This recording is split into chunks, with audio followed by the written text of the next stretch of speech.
But it is in fact, this is November 1st. it is November 1st. That's for sure. It's 2023. And this is VSG 167, and it is 7 p.m. Was 7 p.m. Central Time. You know how everybody says it ramps up. People are more competitive. People are on edge. How do you really change what you do? I don't really change what I do. Yeah, I don't think. Exactly. I don't know what we would change. Yeah. Were you not fully prepared and fully immersed for the earlier games? Oh boy. That's the insinuation. Is this a good time to talk about making mistakes at camp? There you go. I knew he was going to do that. I knew. Just asking a question, dude. Do you want to? Oh, you know what? Since last night was Halloween, let's start off with a bat. Oh, I've been waiting all day for that. Oh, I've just been waiting. And by the way, it's the World Series, so we got to get some batting in. Oh, nobody cares about that. Oh my God, man, it looks cold. That was just normally what happens is we start the poll before the play so that people can understand that there's a poll. So, well, I'm pretty sure the play's going to loop if the guy who started it did it right, and he did. So, and it's batting on Halloween is the bat. Well, I mean, a bat is somewhat synonymous with Halloween, I would say, and batting in baseball. Not that the Astros would know anything about that. There is a flag down for illegal batting. How should we enforce the penalty? There are no less than 7 options. It looks cold. The coach's face just said it all. It's just amazing. What? Yeah, right. What? So we're going to have to explain this to the coach. So we need to make sure we understand what the world is going on. Coach, you're not going to believe it. There's bad news. Here, I'll break it down. I'll summarize the options. Thanks. There's basically 3 available options. Then there's 3 available. Is it a first down by yardage or automatic first down, basically? And then there's like different spots. So you just got to navigate through that. And then obviously the 7th option is this was not a foul for legal batting, which is always an option because not everything is a foul. This game turned like not if it was Solanker. Oh, it just doesn't stop. It doesn't stop. That was last year. I apologize. I don't know this year if that's going on. It was so funny. I couldn't help it. Pretty good. At some point in time in this game, you couldn't even see the ball, the field, or anything else because it just started dumping snow. Oh, really? Oh, yeah. It was fun to watch. Wow. That was before this, though, right? No, it was after this. Yeah. Because it was a snow globe out there. Oh, yeah. And then at the end of the game, it just turned nasty in terms of a brawl. Oh, really? Really? Yeah. Goodness. I'm sure you can look it up on your favorite whatever you look things up on. The internet, the interweb. Right. So we're working the poll, right? Yes. So Brandon, we had a batting play last week. So 2 weeks in a row, yes, we did. You mean in VSG? I thought you meant your crew. No, not our crew. In VSG, we looked at a batting play from way down in Sao Paulo, Brazil. Oh wow. Oh yeah. So we basically become a test because the only time you see batting is on a test, but that's not true because now this is 2 weeks in a row with video. Oh, the one in Brazil was amazing. Was it? Oh yeah. I still haven't caught the replay yet. The breakdown was most amazing, but the play I'll be the judge of that. Pretty cool. Hey, so look at the referee's mechanics real quick. Obviously, this is a ball that's threatening the goal line. Where are you at with just that mechanic? This is a crew of 8. Yeah, so I'm gonna try to get to the goal line, but my primary focus is gonna be what's going on with number 12 in white because he's the quarterback, and I want to make sure nothing bad happens to him. But I will try to make my way towards the goal line. But I know the center judge, especially our center judge, he's going to get there. The center judge did. Yeah, he did. So that's how the center judge actually did I love the center judge's mechanics because, as you can tell, he realized the ball was no longer threatening the goal line. He started making his way to the end line. Yeah. And we need somebody there if that ball ends up getting, that's a great point. Backwards. We would have tendency just to anchor on that goal line. Yeah, but the center judge did a great job, I thought, in continuing to work towards the end line. The line of scrimmage officials have the goal line not practically on paper.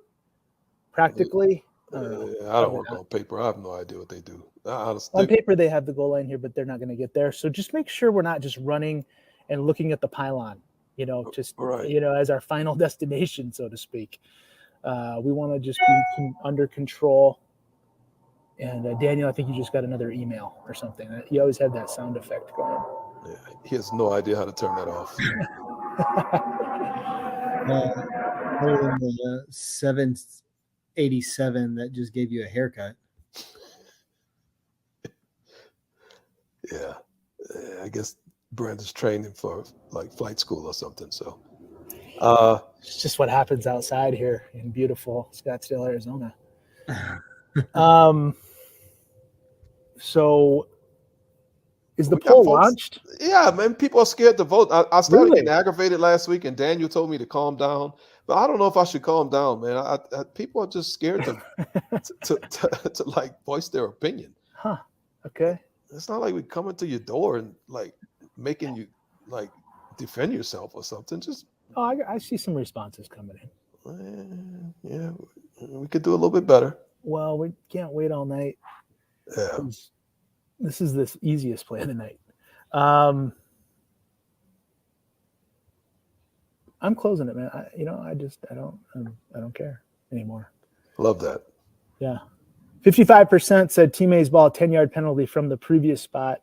First down if the line to gain is reached. Okay. 27% said it's not a foul. Oh, nice. Interesting. Okay. That's different. Then it is a foul. 18% said Team A's ball, 10-yard penalty from the spot of the foul. First down if the line to gain is reached. So nobody's giving this ball to Team B. Nobody's giving the ball to Team B. Correct. Well, that coach is really confused. He wants to know why he doesn't get the ball. Because that is Team B's coach. That's Team B's coach, and he's like, he wants to know why he's not getting the ball. Yeah. So this is all we need to do is identify the status of the football when the foul. Well, wait a second. Well, whoa. Yeah, we need to identify if this is a foul first. Well, and we need to know what team has possession of the ball as well, don't we? Well, that's inherent in status of the ball, but yes, go with your way. What? Or what kind of play it is? I mean, that's another thing. That's what I mean. What kind of play is it? It's a backward pass. Okay. Well, let's talk about if it's a foul or not. Yeah. Because before we get into enforcing it, let's talk about if it's a foul or not. Obviously, this is almost everything we do is judgment, but this is really judgment, right? But I think we want to see an overt swiping action or something to that effect. And on this play, 45 does not appear to be attempting to corral the ball, in my opinion, as he's down on the ground. He certainly doesn't appear to be trying to scoop it up and run with it. So I think Gigi agrees with me. I think I would like this to be a foul. I like this as a foul. I don't know about y'all. Yeah, I lean towards foul on this. I do think you have to be careful. You know, right? Yeah. It's so easy to be reaching for a ball with one hand and that end up looking like you're intentionally trying to bat it. Right. I don't know how you weigh all that. Right. I'm with you. If we're watching this on the field and we see 45 and we don't feel like there's an attempt to recover the ball, then it looks like a bat. And so I would say that that's a foul. But something I just noticed, Daniel, and I know we looped these plays 700 times, and it took me 700 times to notice 45 got blocked by 69. So it really could have thrown his balance off as he was reaching down for the ball. But I guess that's, again, we just got to put all of that stuff together. It's a huge judgment, and we just have to put all that stuff together and just evaluate the totality of the action. Yeah. So if we say it's not a bat, what would we say it is? A muff. Yeah. Muff. Yeah. Yeah, exactly. So all those two things, as we keep going here, neither of them signify that Team B ever gained possession, obviously. Correct. Okay. So the team Okay, last so- in possession of the ball is the team that's in possession of the ball until Right. team possession changes. Right. So we'll get there. I mean, this is pretty overt, I feel like, with his right hand intentionally striking the ball. I see the block. But I think that's a bat. I do too, especially how far the ball went away from where he was. Like this Yeah. ball flew forward. It's not like the ball just kind of bounced forward a little bit. It flew forward another 10, 15 yards. Yep. And it takes some force to do that. So with 12 right there, like if there was nobody else right there, and again, I don't know if 45 knows all this in the moment because there's a lot of this happening real fast, but with 12 right there, it's obvious why when a player bats the ball forward, if we deem it to be intentional, that's illegal batting. If, because of what happens here, he just, he minimizes 12's opportunity to recover the ball. 12 made no attempt at getting the ball. I'm sorry, Brandon. Well, he's running towards it. And he jumped over it like a little sissy. He has on pads, he has on a helmet, and I would really take him out of the game. And I would tell him to go sit over there and make some Gatorade or something. Okay. That's ridiculous. I'm sorry. That was unanticipated. I'm just being real here, man. I mean, come on. Can make a tip. That's a turn. This could be a potential turnover. And he said, I don't want to get hit. I'll just jump over it. Whatever. It's cold out, man. You know how it's going to be really cold to put your forearms on that snowy turf.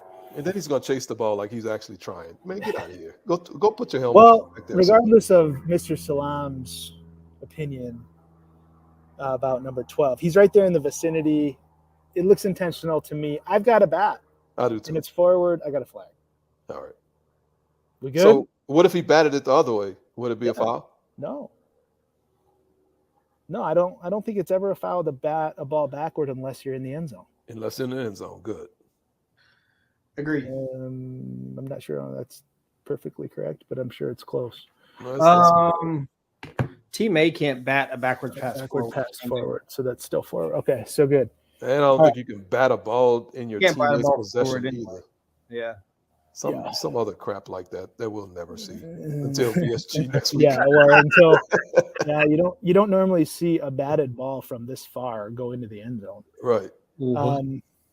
Let's answer the question and then let's do some what ifs. How are we going to enforce it? We got the flag down. Now we're between 55% said 10-yard penalty, previous spot, first down if the line to gain is reached. 18% said 10-yard penalty from the spot of the foul, first down. And so why is Team B not? Why can Team B not get this ball? That's my question. They never had possession of it. And let me rephrase. When they do get possession of it, they've already fouled. Got you. Right. So clean hands. There's no clean hands here. Yeah. Got you. Good. If Team B were to get the ball after batting it, they would have to gain possession, recover a fumble, then fumble it again, then bat it. Got you. Right. There we go. So that's okay. Status of the ball is back. This is a snap gone bad, right? Yep. This is a backward pass. It's a loose ball behind the line.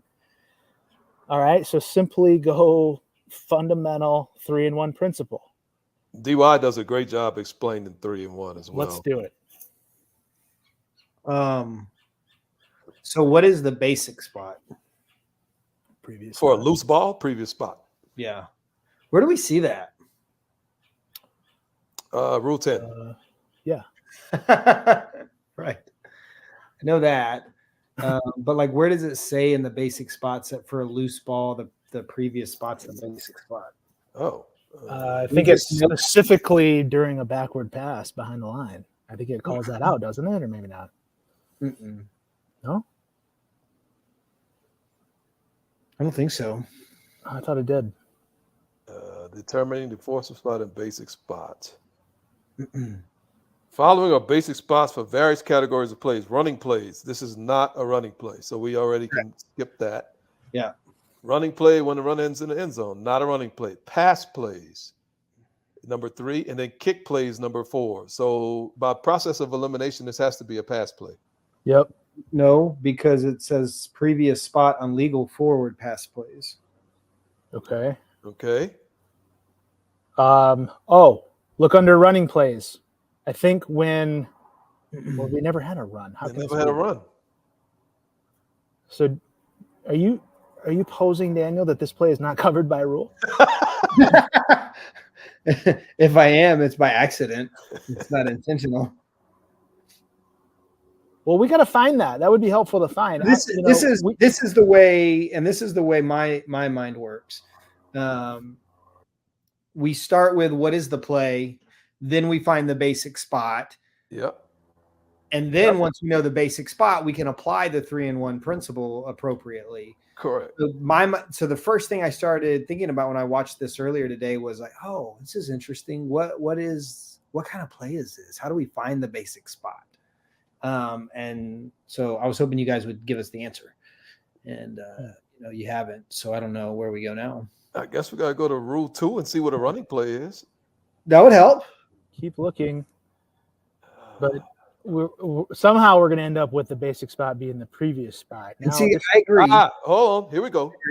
Running play is any live ball action other than that during a free kick play, a scrimmage kick play, or a legal forward pass play. Wow. This is a running play. It's a running play. That is crazy. Play. Why? Okay. That's so weird. Where's the end of the run then? Is the end of the run in the end zone? No. I wonder if just the end of the related run or the end of the run is the line of scrimmage where the play started, the previous spot. Is this a running play with no neutral zone? Somebody's got to set us straight. There's a neutral zone. There's a neutral zone. We got to have, well, we know it's a running play. Okay. We know we're going to end up at the previous spot. Because the basic spot that's a good point. Where does this run end? That's what you're saying. I guess it ends in the end zone. Why would it not end in the end zone? No, the run is before the foul. So, like, think about a backwards pass on an option play. Oh, good point. The end of the related run is where we would be where we lost the ball. Yeah, I'm great with all of that, but we never had player possession on this play. I know, so that's why I'm thinking the previous spot. Maybe that's why they say the snap by definition is a backward pass. The spot of the backward pass is the previous spot, so obviously that becomes the basic spot. Whatever. We know it's the basics. We know the basic spot is the previous spot. We're not really solid at understanding why at this point. I think that's pretty good. I think you just went through it pretty well. We've got a backwards pass that technically qualifies as a running play, and now we have to categorize what kind of running play, the related run relative to the foul, and I think it's the previous spot because that's where the backward pass originates from. So now I'm not thinking that at all. I never ever thought about it that way. I'm not thinking. So really, the run begins and ends all at the same time with the snap, is what we're saying. The spot of the end of the run in this case is. You can't run a dead ball. You cannot run a dead ball. It's impossible. Well, yeah, but when we go back to the definition of a running play, there's a whole bunch of things that aren't a person running with a ball that could fall into that huge space between a pass play and a kick play. Like this, for example. By rule and by definition, you can't run a dead ball. No, I know that. All right, we got to move on because we're not getting anywhere. All right, so here's the deal. Well, let's just say it's the previous spot, and I'm sure that's correct. I'm sure it's explicitly stated somewhere. So now Dan Foreman brings up a great point. Isn't the penalty included in the statement of this foul? Not this one. It's not. No? Everybody thinks that. Oh. Nope. It's not. Nope. Okay. And we also often another misconception is with an illegal kick. Illegal kicking, rather, is often presumed to be included in the statement of penalty, and it's not. But when we apply 3-in-1, especially with a lot of those, again, test questions, the foul is behind the line of scrimmage, and we end up enforcing, especially with Team A, from the spot of the foul, and so that makes us think it's from the spot of the foul, but it's really not. It's an application of 3-in-1. Very good. Very good. So then if it's not included in the penalty statement of the foul, we go to 3-in-1, right? Correct. There's a foul by Team B. Mm-hmm. Not in Who possession. is not in possession. This is a foul by the team not in possession. Thank you. That's the better way to say that. And is it it's behind the line. So what does that mean? Really nothing. Nothing at all. Yeah. Nothing at all. So once we know, that's what's really cool about understanding the 3-and-1 really well. Once we know that it's the foul is by the team not in possession, what's the only thing we really need to know? The basic spot. The basic Yeah. spot. Because that's the what's foul going to be enforced. enforced from the basic spot. Michael Hargrave, is the snap a backward pass? Yes, in fact, I believe if you did look up the definition of the snap, it would Yes. say that it's a backward pass. 100%. That part we can say we're very confident with Very that. confident. And we just learned that it's either, if it's not a kick or a forward pass, it's a run. That's crazy. So the snap is a run somehow. It's the beginning and ending of a run. Stop. I refuse. I will not allow you to say that. Because No, the I'm ball saying is dead until the snap is completed.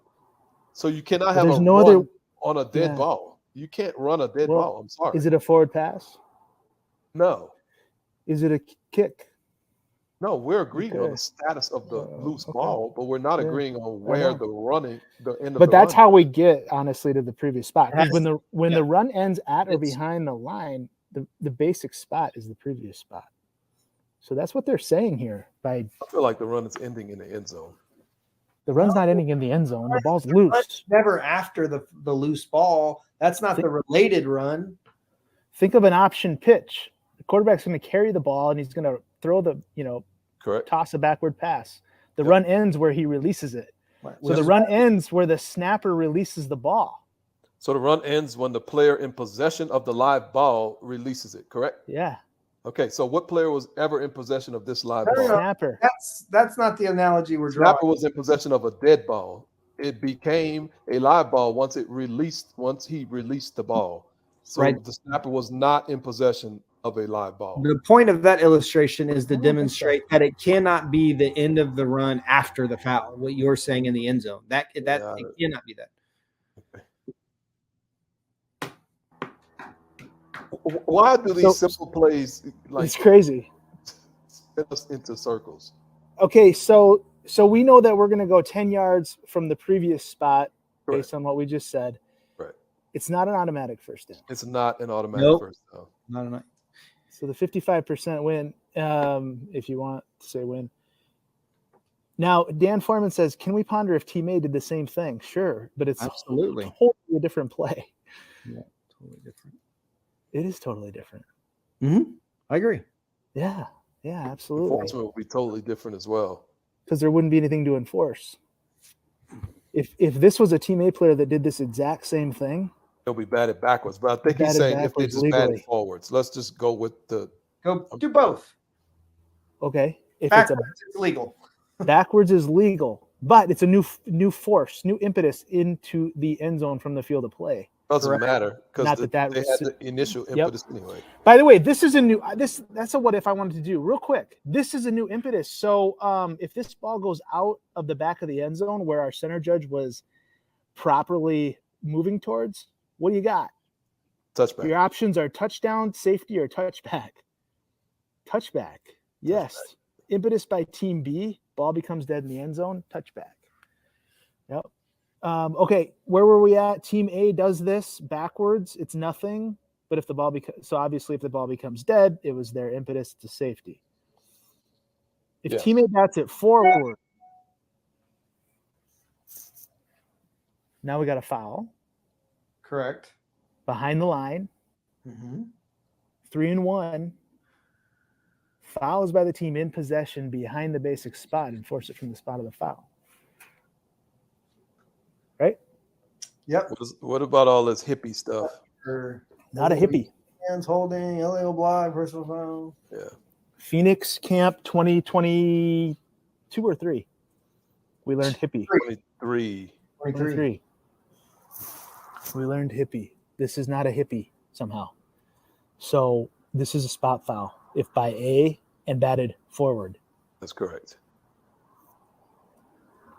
I need somebody. I really would like somebody to present a more concise and correct case on why this is a running play.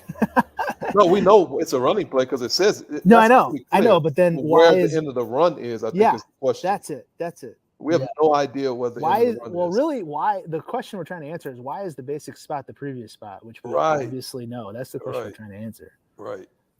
I think so. The rule book uses the language of end of the related run. And I really think all that is trying to say this is where the ball last was before it became loose and we had a foul. So it's a point of demarcation or a point of distinction that we can come back to. So yes, the snap is not a run, but it's the last point the ball was at before it became live. And we had before it came loose, rather, we had this foul. And that's really what the end of the related run is for. So that's why we go back to the previous spot as the basic spot.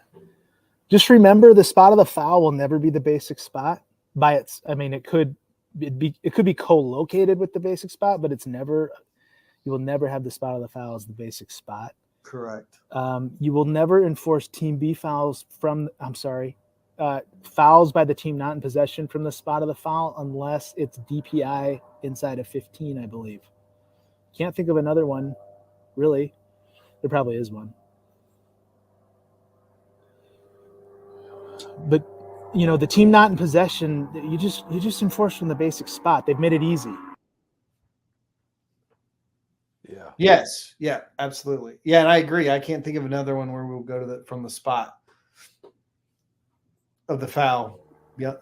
Because it'll always be previous spot or end of the related run. And we don't want to make the mistake of just being absolute and calling it. That's why me saying Team B was incorrect.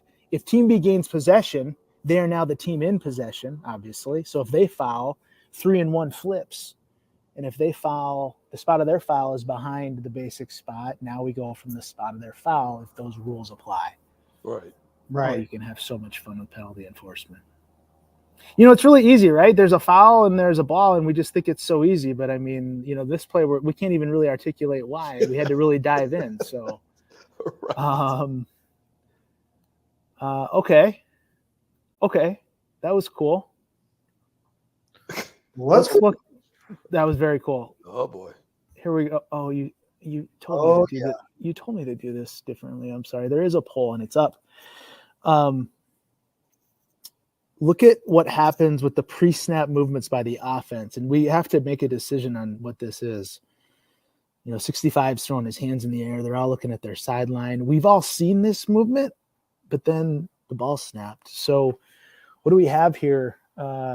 Illegal motion, illegal shift, false start, unsportsmanlike conduct, or nothing. Weird, right? Weird.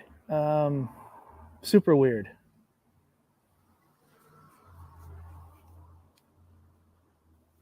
We may get to work in that stadium next year, DY.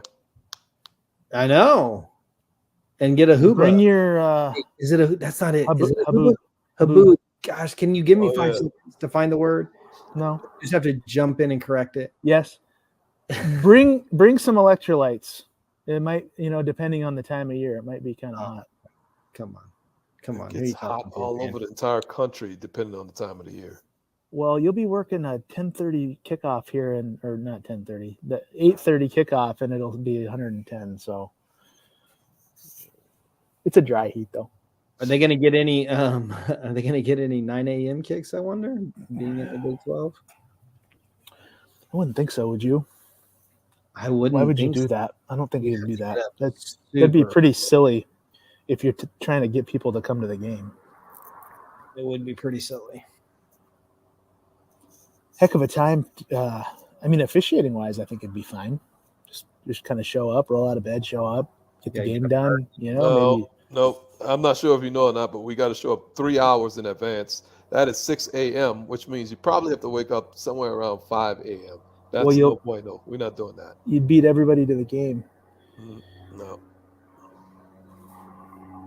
You'd beat everybody to the game. That's your counter. All right.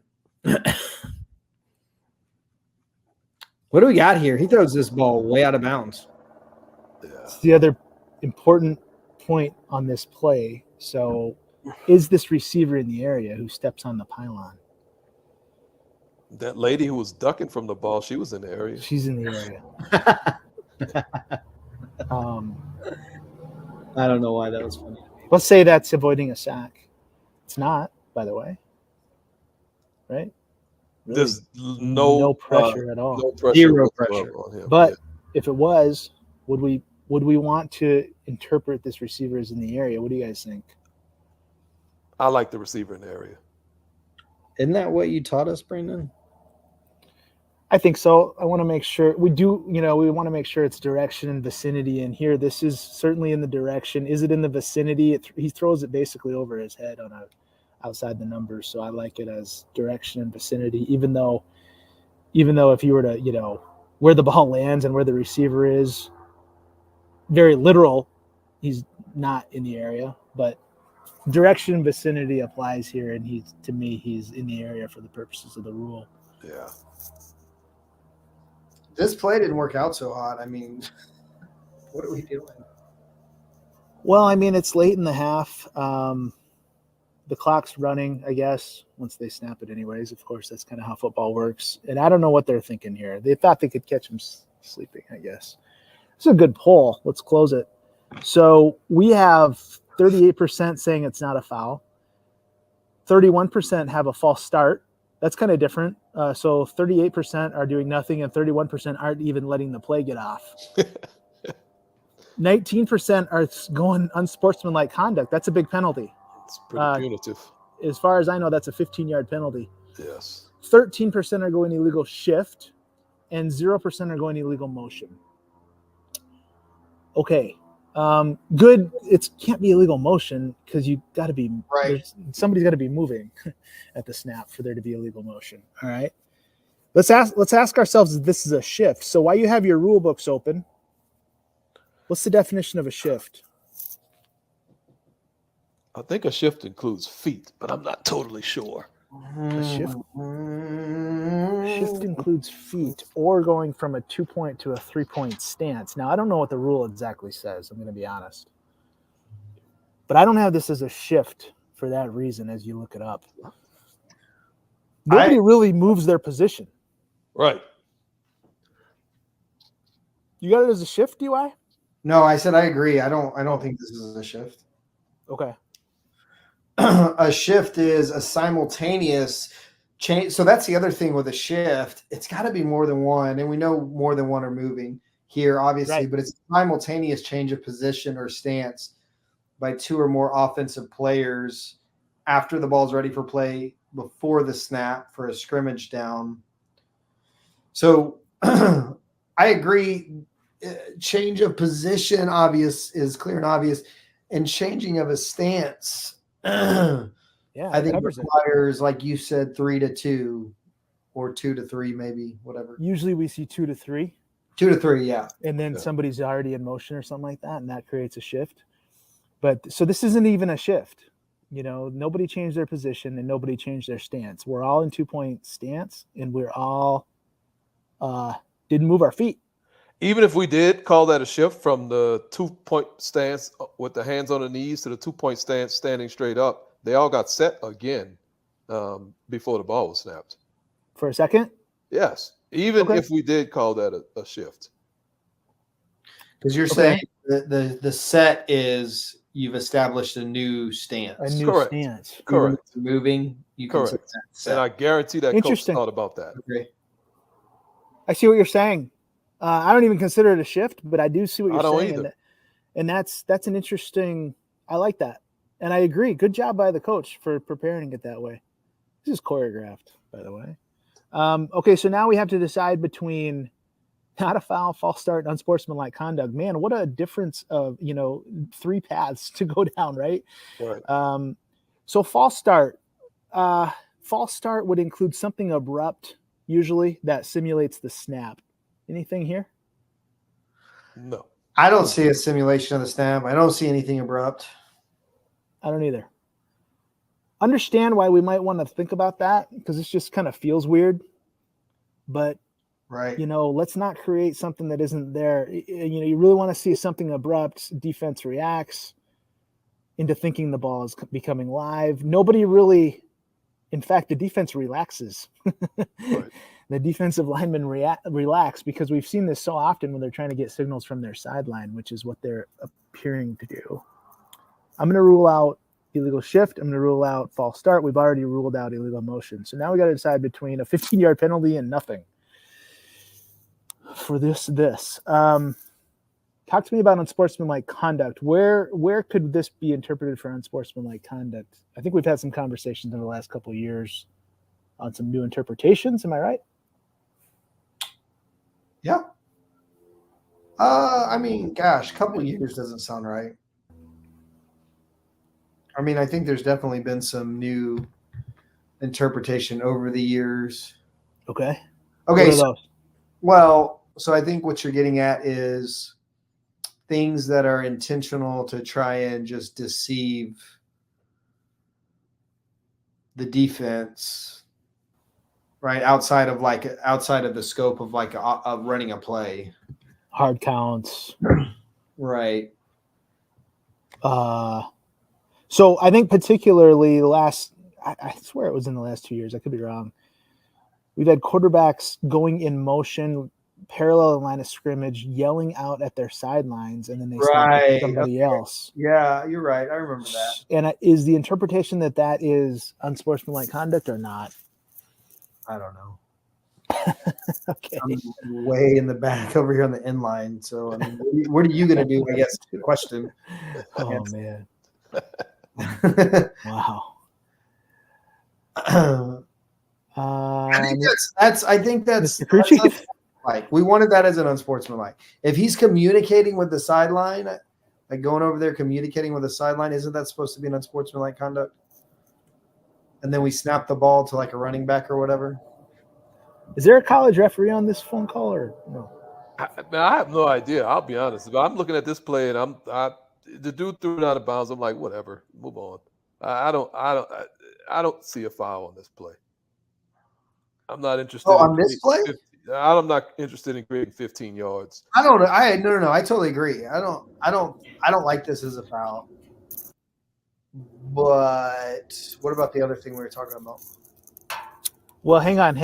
So if the interpretation is communicating with the sideline, creating a scenario where the ball's not going to be snapped and deception, I could see that interpretation here. I'm not saying I agree with it, but they're clearly turning towards the sideline to indicate in a manner that is very normal that suggests they're getting a new play call in. So I understand why we chose that. Sure. I guess there's one thing missing here, and that's illegal formation. Because you could argue that when these guys stand up, somebody's not breaking the center of the waist or whatever we call that, the waist center. The center's waist. Sorry. Had a moment there. What do we think about that? Look at the left tackle on the sideline shot. Well, and there's the whole thing about parallel to the line of scrimmage shoulders. So same thing relative to illegal formation. I'm not interested in being a rule book hero. Okay. However, I believe we have an officiating standard that would say unusual play, trick play, formation weird, whatever. Everything's got to be buttoned up and perfectly legal. Yeah, they're the highest degree of scrutiny. Highest degree of scrutiny.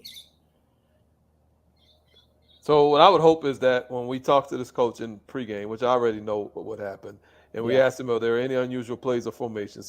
He would tell us about this play. But of course he said, no, we're not doing anything today, just playing football. But had he done that, what I'd like to do, and just if I could just share a little bit, if a coach gives me a play, I'll say, okay, cool. Can you explain it to me? And I make them explain what's going to happen. And then we just go through whatever could be a foul. I ask them to describe that type of action. So in this particular play, if he says all my linemen are going to stand up and we're going to fake like we don't know what the play is, we're going to look to the sideline and then we're going to snap the ball. So then I'm going to ask him, okay, are all your linemen going to be breaking the waist of the snapper? Okay. So then he'll already know, okay, well, that's something that we better make sure happens. Is everybody going to be set for a full second before the ball is snapped? Okay, that's something else we better make sure happens. All of those different things that we could call a foul, that's what I'm going to make sure. And I'm going to ask him, is your quarterback going to be in position to receive the snap? Because I think the other thing with that other scenario we were talking about, well, the quarterback leaves completely away from the ball, and then the ball gets snapped to the running back. Now, that's totally different to me. In this case, the quarterback is still in position to receive the snap. Let's say it's a bad snap. We've seen that. The center thinks that the quarterback called for the ball, he just snapped it. Are we going to say something's wrong there? No, we're not. We're gonna play ball. Whatever happens on the play, we're gonna let it play out. I would just ask those particular questions. But on a play like this, I don't want to insert myself into this game, especially for 15 yards. And this is unsportsmanlike conduct. So obviously the poll was missing the illegal formation. So where are you at on that illegal formation? I don't like illegal formation either. I just don't. This play is just no harm, no foul to me. I don't know. I'm struggling. You're struggling. I'm struggling even saying that this is 100% choreographed. I'm gonna be honest. Really? Yeah. Because I'm just looking at all of the players. Now, 65 throwing his hand up, 79. Yeah, they try to do some acting, but there's a couple of other players who don't really know that the ball is getting snapped, or at least don't appear to know the ball was snapped. So, they go into pass protection real nice and smooth. Yeah. I think Ryan hits it on the nail on the head. Coaches, all those coaches that are listening to this, which is zero, right? It would be just review this with the crew. I just think we're all going to be on the same page. This whole secret society stuff, man. I don't know. The problem is if you don't review this with the crew, it's going to be you're going to put it in the court of opinion of the crew. That's correct. In real time, and that's going to make it a lot of tough. And you're just going to have to live with what you get. That's right. So if somebody mercy of their judgment, if somebody stretches the interpretation of that quarterback leaving his spot to communicate with the sideline to deceive, and they stretch that into this play, you're going to get 15 yards, and you're going to be mad. If somebody says, well, the left tackle stood up and wasn't breaking the plane through the waistline of the center, illegal formation, you just threw a touchdown, you're going to call it back. You can get mad. So, that's what we asked. That's why we asked that question. Yep.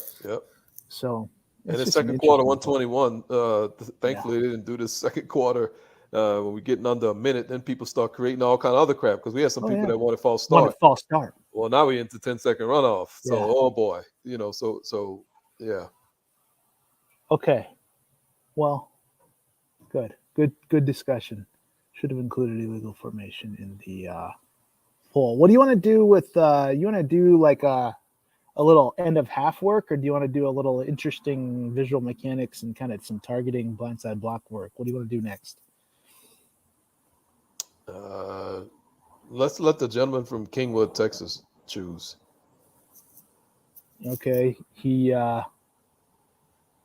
he's not capable of being very decisive. So let's go with the end of half discussion. Let's do it. Oh, we got Michael and Sirius targeting. Hang on, everybody. We definitely need to listen to Ansira. Love the decisiveness he displays. Here we go. Ready? Okay. Who are we watching? We're watching the center, believe it or not. The center's going to go out to the center's left on the sideline shot. It's the lower portion of that camera view. And he's going to make some contact that we'll discuss. But let's put this through the targeting process element lens. Yes. Or whatever we call it. Call it something different every time. So we're watching number 75, right? He's going to go out to his left. He's getting second level fast. He nails a guy much smaller than him. And there is quite a collision. So we got to decide if that player receiving hits defenseless, then we got to decide if there's an indicator of targeting, and then we got to decide the forcible element, which I don't know. Very interesting play. We need to talk visual mechanics here too, don't we? Yeah. We had some good discussion about that in the break room. Yeah. Man, this is a tough one because obviously, as we work, both sideline officials work outside in. Deep wing works outside in. Line of scrimmage works outside in. Yeah. We're looking at a 2-by-2 formation. This is hit line judge at the bottom, which means line judge is Yeah. at the top, which means back judge's initial key is the number 2 receiver at the top, who's threatened blocking. really quick Yeah. after the snap. So to expect the back judge to get his or her vision over to the other side of the field is probably unreasonable. Even if, let's say this though, even if they did feel this right away, would you want them leaving their initial key? Yes, Okay. I think if they can confidently read a play to the left, then yes, absolutely. Why look at a block on the Yeah, it's a good backside point. I that's mean, irrelevant. especially since there's space, and I know that number 2 receiver to the top eats that space up quick. Really quickly. But yeah, I mean, so DY, we were just discussing if the back judge feels this throw out here quick, do you want to switch your vision over, or do you want to officiate that initial action by your initial key? Yeah, I'm with Tuta. I want to get over there to the more relevant blocks. What we really want to happen here is for the deep wing at the top of the screen to take over any kind of that's really far backside. So the only thing you're really officiating there for is a UNR at that moment. And so we just want to rely on our deep wing to the left. So if we feel this screen developing to the right, we want to get over there really, really quick. The challenge that you guys already talked about is, we've got the space from our initial key. So that means we'll probably have our eyes somewhere along the inside. Well, the first thing we're going to read from the lineman, if you're looking at 50, right, he's going to pass pro. Now, if you feel all these guys just kind of scrape out and you immediately rescreen, that's phenomenal. I don't know that I would do that, especially if you're looking at that. Is 50 the right tackle? No, he's the Left guard. guard. Left Oh, that's guard. interesting. He pulled. He does pull. But see, it's it's- weird. He yeah. pulled, It's a but he weird didn't really pull. He pulled in a pass protecting way, like pass- a quarterback who does a rollout. Because they'll pull that guard to block the backside on a rollout sometimes. DY, did the wide receiver do this? He did this on his own, huh? This was not designed to go back this way, was it? No, I don't think so. I think it's a tunnel screen, isn't it? Yeah. Wouldn't Where a he's tunnel just supposed to screen get upfield. is a tunnel screen north-south or east-west? He's supposed to catch it and get upfield. That's not what the a tunnel's for. That's a tunnel screen. I But thought tunnel screen- 47 screwed the whole He play. did. He's holding up. So look, He's you can right in see the the tunnel. lane that we're trying to create right now with these two blocks, and then south. the other, Look at the the numbers. center seals to the outside, or to the Yeah. seals to the outside, and the right guard and right tackle are supposed to seal to the outside. Center seals to the inside, and it creates that lane up the field. Wait a second. What's a tunnel? What's the screen that goes east-west that like Oklahoma always run? Used to run? Bubble screen. No. Bubble screen. They throw it out, and the guy's bubbling out wider. Correct. Yeah. What? No. The guy's coming. The play. The guy's coming back, a parallel to the line from outside in. What's Same that thing. screen? It's the same thing. It's intended to create that alley up the field, though. Once he So catches, so tunnel is directionally agnostic. I didn't know that. I thought tunnel screen was always So east-west. here's what may be news to you from the offensive side of the ball. Every screenplay is intended to go north. Every play that we run Every is play, intended to go right. north. Okay, Um, sure, but you know what play I'm talking about. Remember, because we I would don't- have I don't blocking think downfield like crazy, huh? I'm not sure. I'm Really? not sure. It's a play we had. Sorry. Well, how is it different Memory from what lane? we're seeing here? How is it different from what we're seeing here? Because it was designed. It was designed. They're going to run the wide receiver underneath. They're going to block out in front of him. He's running underneath, and they're going to throw it to him on the run. This play, I agree. This play, he's supposed to put his foot in the ground and go north south, and he just doesn't because 47 did. Anyways, I think whatever. it's the same concept. Okay. Fine. Everything's Okay, fine. so back to the back judge. Yeah, back to the back judge. If you feel, and I don't think I'd watched it from this end zone angle, if you feel 74 and 72 leak out like that, I don't know, maybe that would scream to me immediately, and you'd be able to get over there and have a look at it. The challenge is, like, if you see those guys, watching 76 run in space is going to be really tempting. And then watching the other guy, I think it was 74, who actually makes contact at the second level, not stopping there is going to be really. I mean, you just probably won't get this wide, to be honest. Right. What about the center judge, Brandon? Can the center judge have any shot at looking that far downfield? So I had a very similar play, and I kind of worked that same position. I had a very similar play, and I had a lazy visual transition. And of course, I'm playing the result because there was a significant block, basically actually a little wider than this. It was actually a little bit wider than this in our game.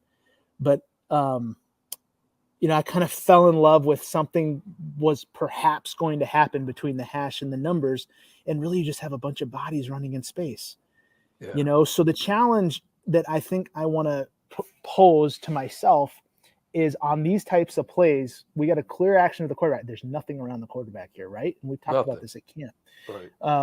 Clear action of the quarterback and then snap all the way out wide. Now, it's hard because you're passing up bodies, but we need to find an active engagement. This is really easy to talk about and harder to do. But this play helps me learn that, and the play I just had like 3 days ago helped me learn that, especially helped me learn that. Trust me. Well, I heard Daniel talk about mapping out the defensive players pre-snap sometimes, and I think that could help as well, because if we have an awareness of where defenders are spatially, even with a bunch of people running around, we're going to know where the collisions could occur instead of just looking for a potential place for a collision to occur. Yeah, I'm good with that. I've never extended mapping players to helping my dynamic visual mechanics really late in the play. Usually I think that I've done that from where I start and what could be coming immediately. So that's an interesting concept that I need to practice. Or think about, maybe not practice, think about it first, evaluate it second. I'm thinking about it right now. I'm thinking about it. So I'm done thinking. I want to put it into practice. Okay. And try it. Well, that was easy. So I'm just, a little opening a vein, obviously, but I mean, we need to find, from the center judge position here, we need to find a relevant threat to officiate, not just look at bodies. Well, that's my point. And if you look at this, the way this play presents itself, the only player that is anywhere inside is number 47. And you should be able to see through your peripheral vision that he's literally standing in space. So everybody else has to be to the outside. Nobody else can be to the inside. So there's nothing else to look at except all the way out by the numbers. And I think if the runner cuts north-south after he catches the ball, that's easy. Yeah. Easier. Nothing's easy. The runner doing this runaround stuff, reversing field, creates a little bit different dynamic. So that's why I don't think that center judge is going to get out to this. Gotcha. Okay. In my opinion. So we just need the deep wing to own it, probably. Well, I guess. Or line of scrimmage, deep wing. I don't know. I mean, I get what you're saying. Outside in. There's another significant block outside. So this is, I guess we need another official. So, hey. No, I mean, goodness, it's just a great visual mechanics play. Use this play, and you're going to see this play. Everybody's running these screens out wide, right? So I don't know if everybody's taking a center and putting them way out there like this, but who cares? This could be the left tackle. This could be a tight end. Right. So this is a good one to practice with, and especially break down as a crew. Yeah. Where are our eyes at? I mean, this would be a good visual mechanics. Where are our eyes at right when the guy catches the ball, basically, is what we would want to ask. Now, it's easy to do that, put it on a screen. I don't know how else to do it because everything happens dynamically and we freeze it, But, I mean, it's a valid exercise still. Where are we at this poll? People are scared. Let's just. Well, so hang on. So I guess crew of 8, you do have we went off this summer with the umpires, second level, but I don't think this is really what we're talking about with the that's not second level, not that wide. No, I mean, it's second level, but it's wide. No, I think you can see this umpire also working the block by number 74, which I Yes. think is appropriate. Which is appropriate. Yeah. Yeah. Because if 74 yanks 31 down, umpire's gotta have that, and he's gonna Gotta be the have only official on planet Earth that sees that. Right. The only you person. can't trust Daniel Young to get that. You definitely would want Agree. the umpire. Why? Yeah, you can. You're not that good, DY. We got it, baby. We got it. We got it. See, 74 is so confused why the ball carrier is over there. He's like, no. That's a good point. Off my butt. I love that. I love when that happens. It's Why so are you funny. doing that? I He's heard like, a "No." player last week. I heard a player curse out the quarterback because the quarterback did something off script or whatever, like out of phase from the play.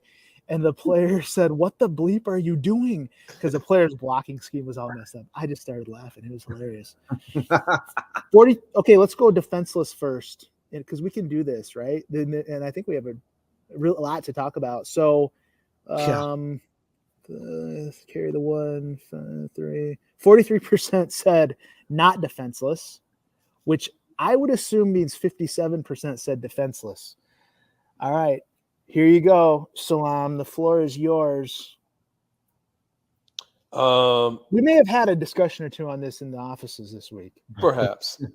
I think from the coach's tape sideline, which is the angle that's really high up, I think it's very evident that the defender saw his life flash before his eyes a split second before he was murdered.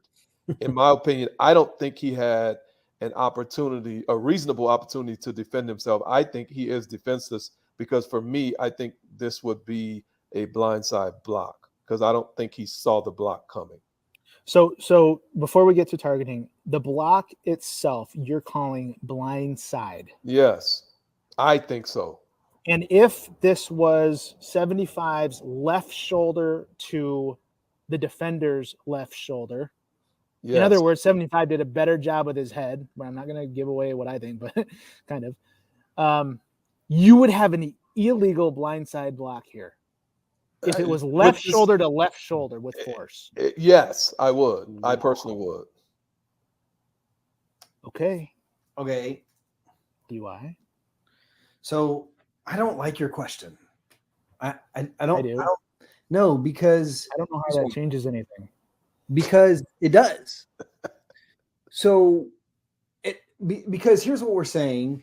This contact is certainly forcible. As Tuta just stated outright, 20's dead.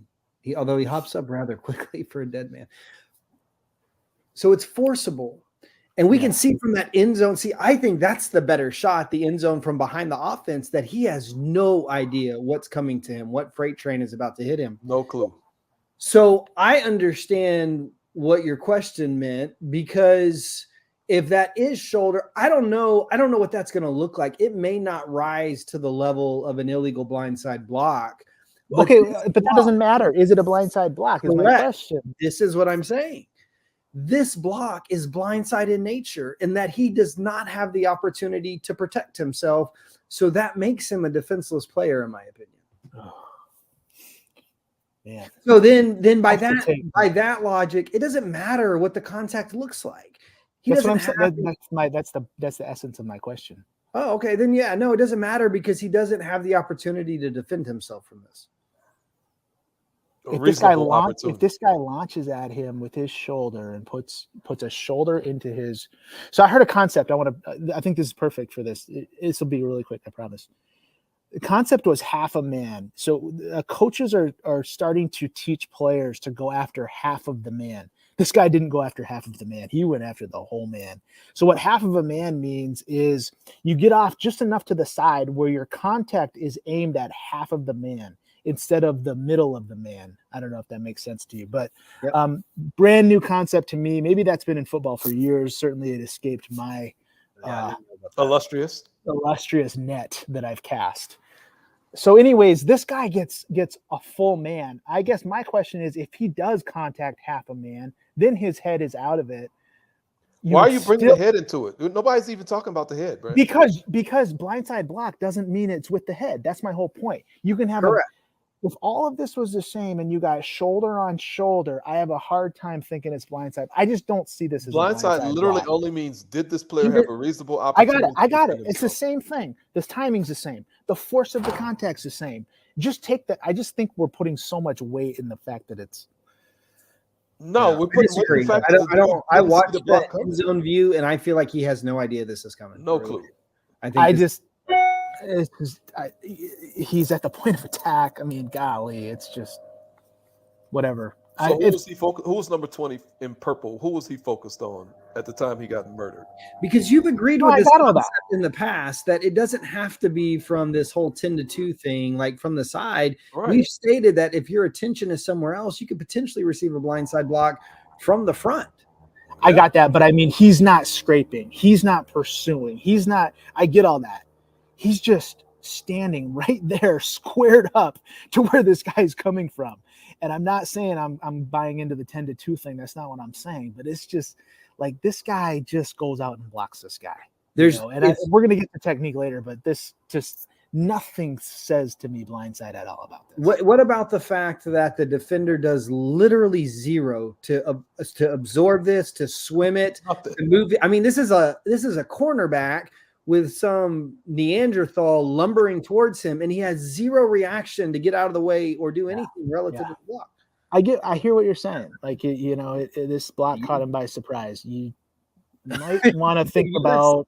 You might want to think about being ready to take on blocks on a football field when you are 5 yards from where the catch happened. I mean, that's great from a coach's perspective, but that doesn't mean he has the opportunity to defend himself from an officiating perspective.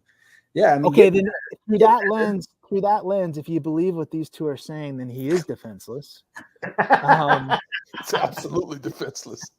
Because he's the recipient of a blindside block, according to some. That's correct.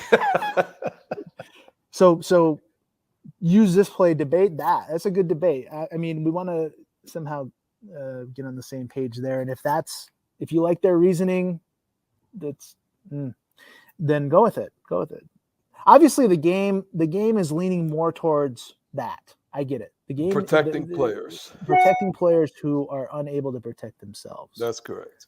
Because you're squared up to somebody coming at you 5 yards away from where the Why ball is do you caught. why do you think he squared up to number 54, 70, 75? Why do you think he squared up? This is the point of attack.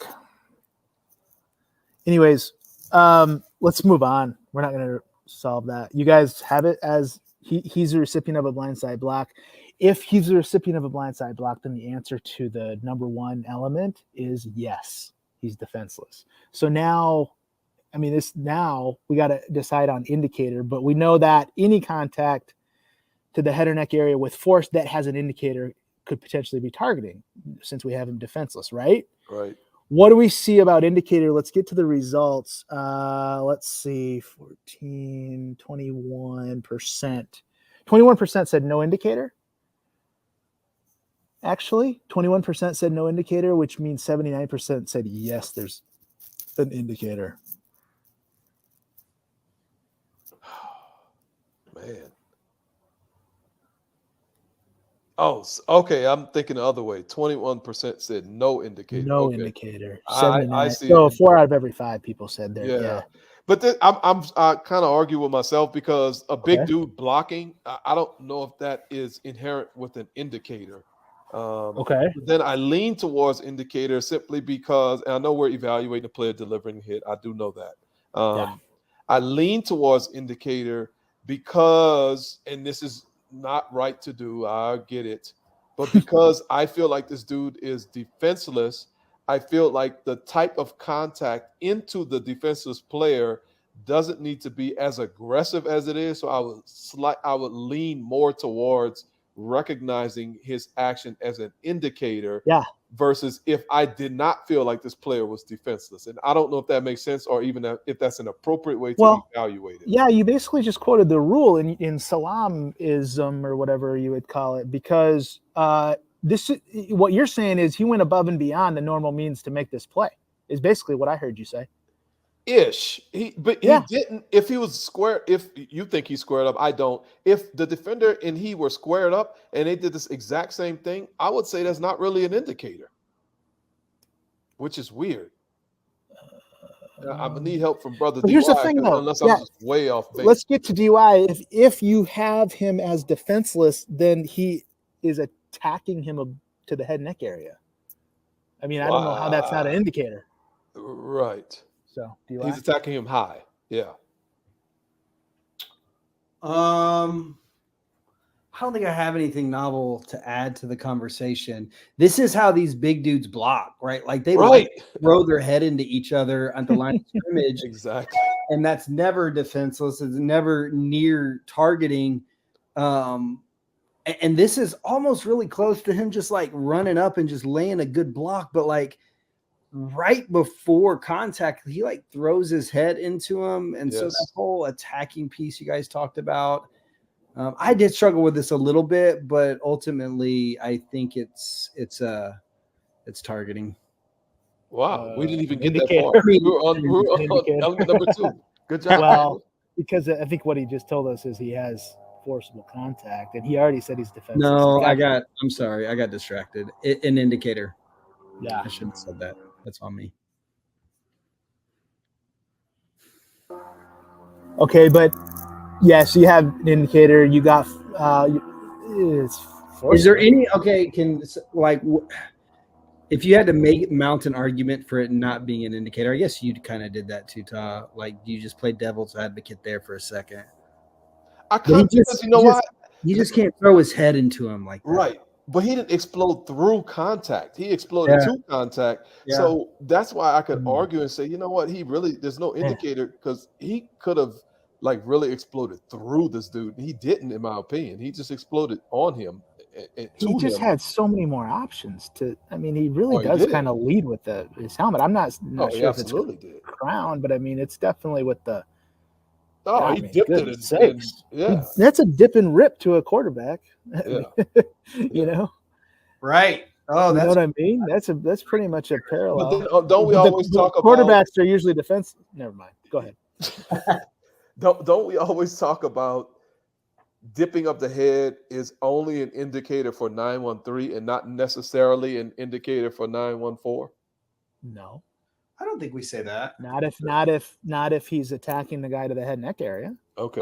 And we've deemed him defenseless, which you two have for sure. Okay. I think what we say is that's the only real indicator we're looking for once we get to the 913 bucket. If we To a decide non-defenseless- 913, got it. That's to a better way to say it. non-defenseless Okay. player. Yeah, got it. To the opposite. Right. Yes. Okay. But yes, I do see an indicator. But since he is defenseless, It's definitely defenses. Absolutely. We all agree on that. we all agree on We that. all- I guess those that matter. Interesting. Okay. All right. So are we done? I don't know. I mean, 100% of people see force. Well, 21% of us are done because we don't have an indicator. That's true. That's true. Good point. That's true. So play on. I wonder if we swayed anybody. Does anybody that thought now indicator now feel Now like think they there's see an an- indicator? So are you saying there's potentially two, the ducking of the head plus attacking Hi. high of a defenseless player, if indeed you have him defenseless, which a lot of people around here do, but not all.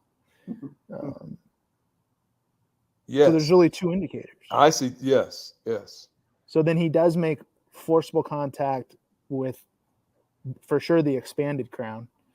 Has that come up again, or was that just an August, July thing?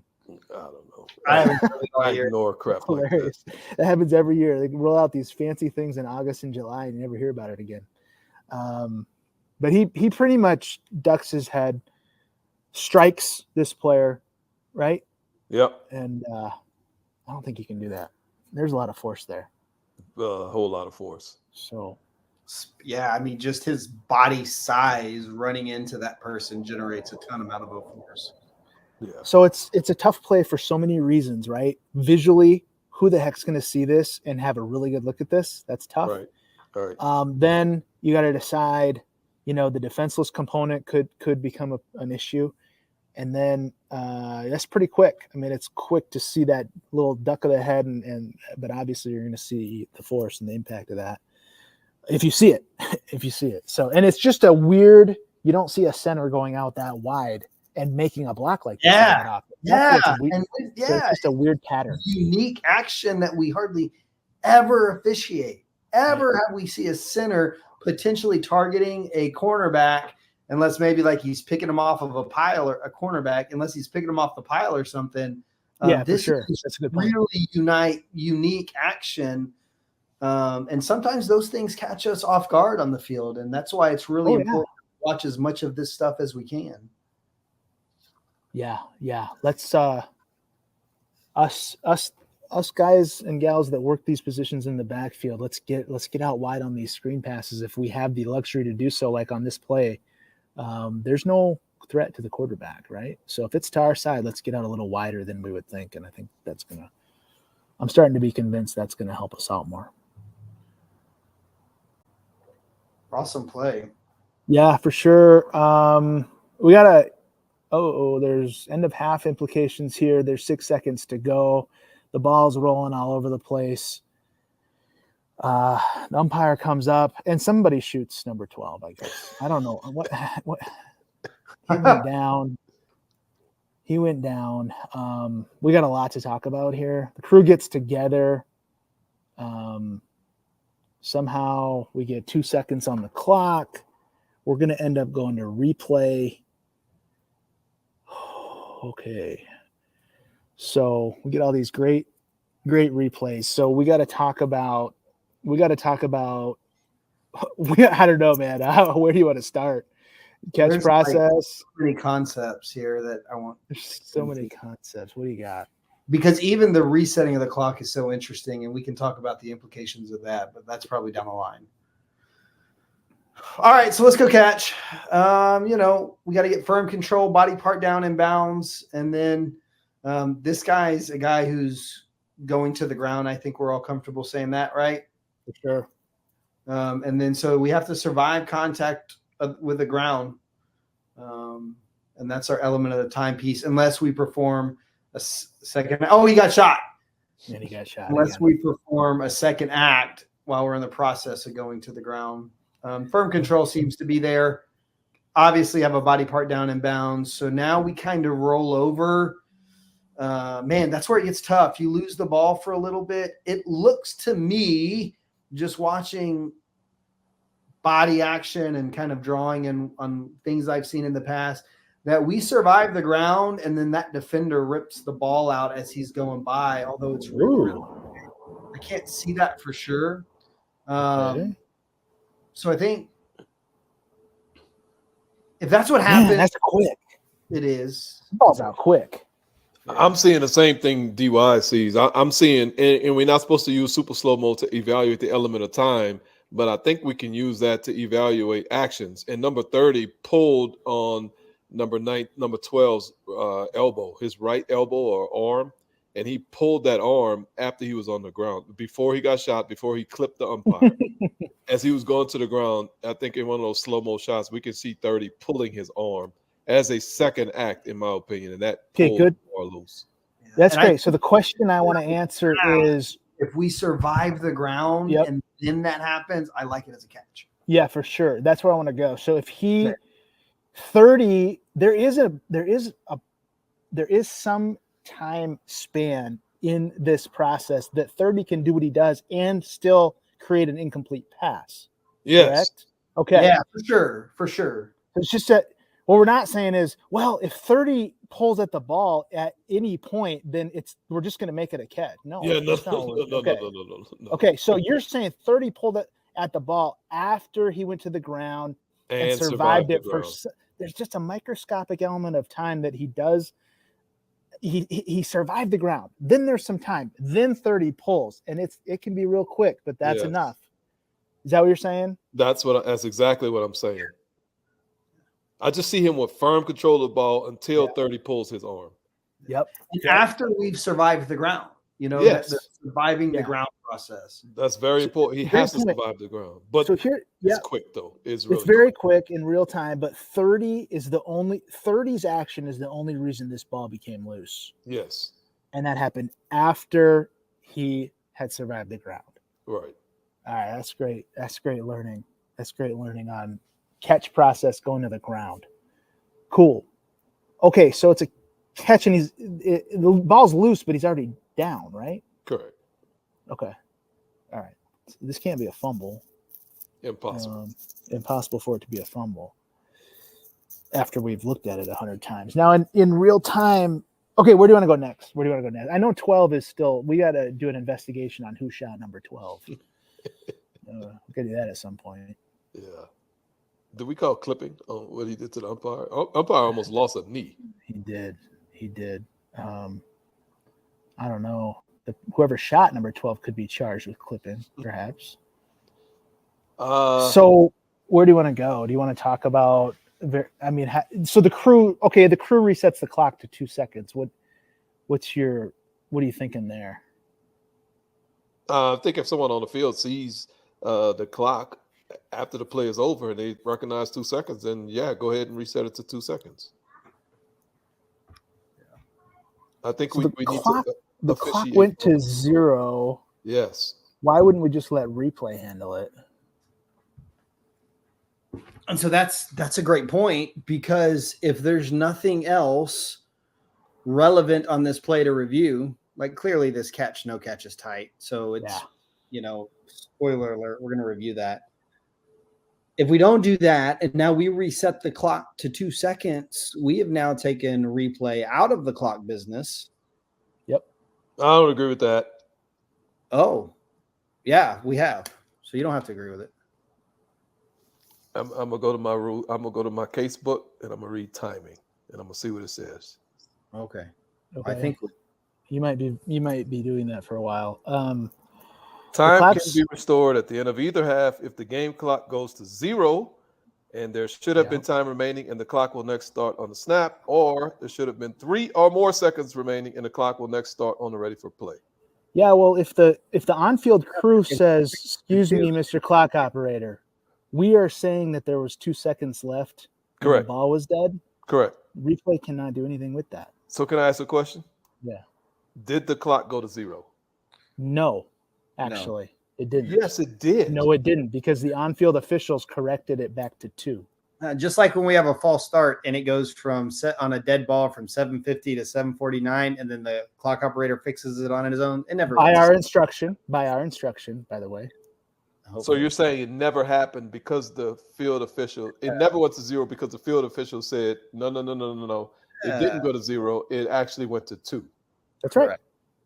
The on-field ruling, the on-field ruling is that the clock is at 2 seconds. The result of the play is a runner down in bounds beyond the line to gain. I can live with that. Now so hold on, time out. Then let's go back to the question: should we put 2 seconds back on the clock? Then that's my question.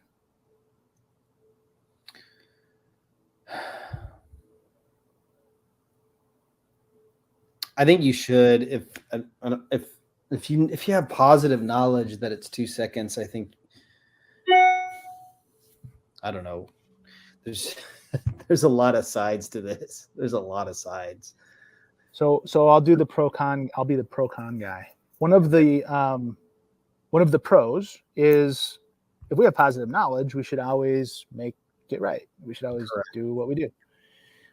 A counterpoint to that is, well, it takes time to do that, and if we're wrong, we've just taken a lot of time, right?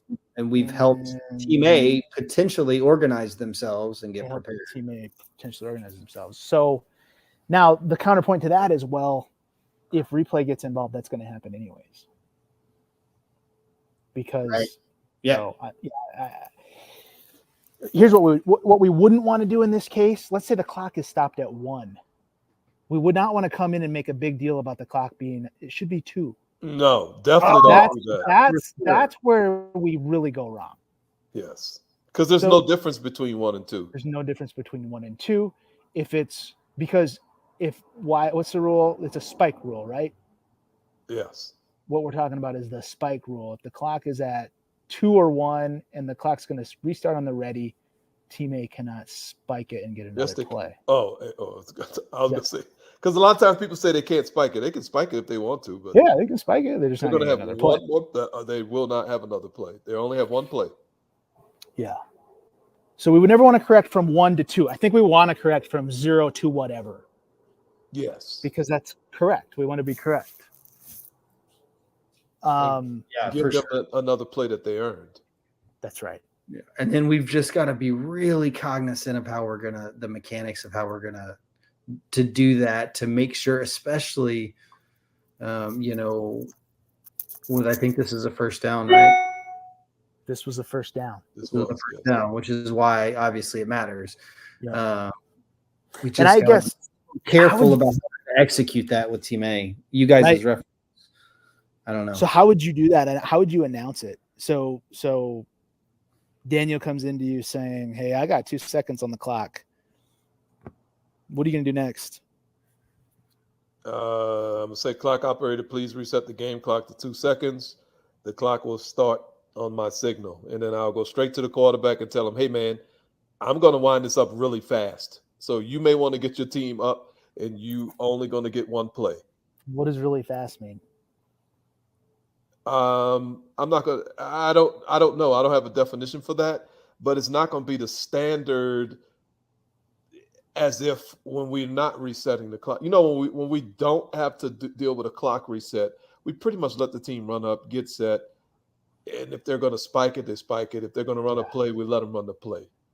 But on this one, I want to let them run the play, but I'm not going to sit there and let them be looking at the sideline, getting coaches' instructions and all this other stuff, because we have to go. Yeah, so mostly agree. I guess I would just say that the result of the play was a first down. The clock stops for a reason. Yep. The reason is, if they're organized, they should get another play. They should. Yep. So But we really had a clock operator malfunction. I'm not trying to blame the clock which operator. is an officiating malfunction. Which is an officiating malfunction. So we should never just put the ball down, wind the clock, and say, "Ha, sorry. Correct. See ya." Correct. Now, if we are deliberate in accordance with what you said, and they just can't get their act together, that's on them. But Correct. They should have an opportunity to get another play. Well, this is what I'm saying. Everybody, as I'm resetting this clock, everybody already. Daniel come, blowing the whistle, come running in. Everybody in the world knows that we're about to put time back on. So Team A better be getting their next play ready. And by the time we get all of that stuff done, reset the clock, that team needs to be ready to run a play. We can't have them going to the sideline and getting instructions and flipping through playbooks and all this other crap. We ain't doing that. Not a timeout. Yeah. I mean, it's somewhere between.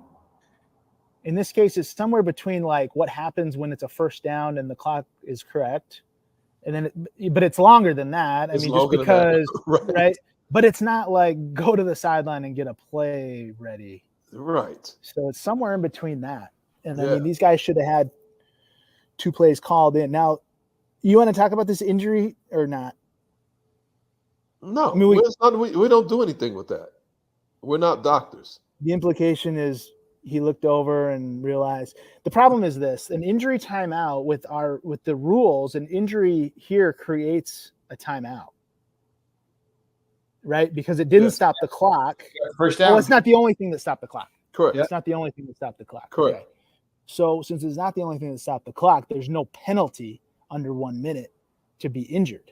Correct.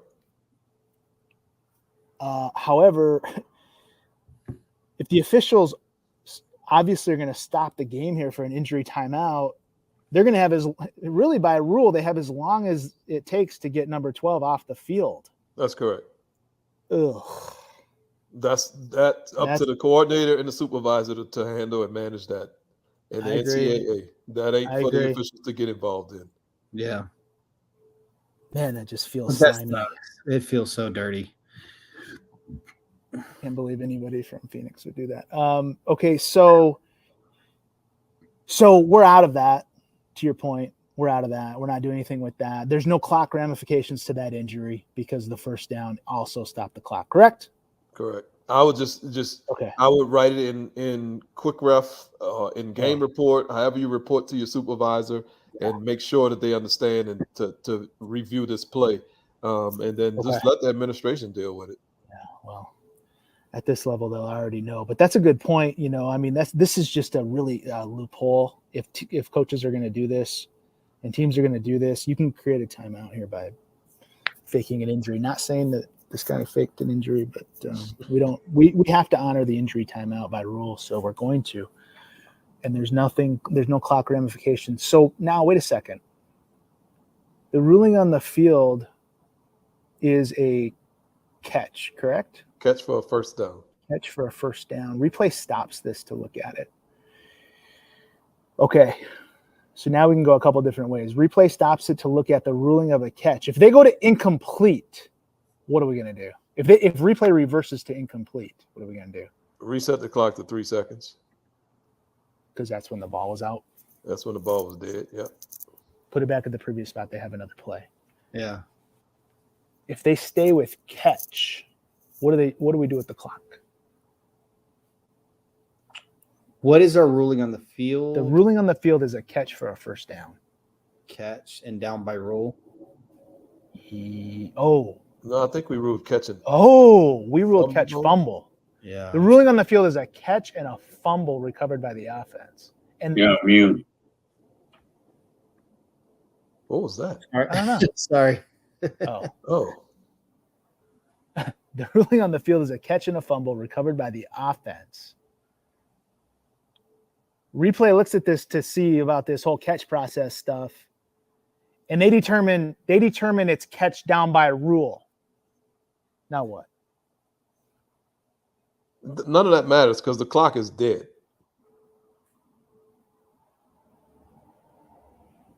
The clock is dead, Isn't it? Well, if it was truly a catch fumble recovered by the offense, there would be more time that would expire than if he was catch down by rule. Correct. So I don't know what you mean by that. Well, what I'm saying is a first down, so the clock is dead. But we reset the clock to 2 seconds. The on-field crew reset the clock to 2 seconds. So if catch fumble is the ruling, and let's say we do see a fumble, then we're stuck with the clock. we're stuck with the clock. Can't review the clock. We can't review. We can't Because we already reset it to 2 on the field. Yeah. Well, that's not true. What if we could clearly see that he recovered the loose ball when the clock was at 0? We're not changing anything, so we can't review the clock. We're not reversing, so you never run time off in replay. You never run time off in replay. Ever. Other than the prescription by rule, right? When we reverse to a running clock. So you're telling me if the on-field officials reset the clock to 2, but we have clear, indisputable visual evidence that the clock was at 0, that we would not put the clock to 0? No, you can't. It's no different than let's say I don't like that at all. Okay, here's the parallel scenario. We've actually seen this happen before. Team A is rushing to the line to spike the ball. This isn't the 3-second rule. The clock is running. Yeah. And they spike it, or they appear to spike it. And the on-field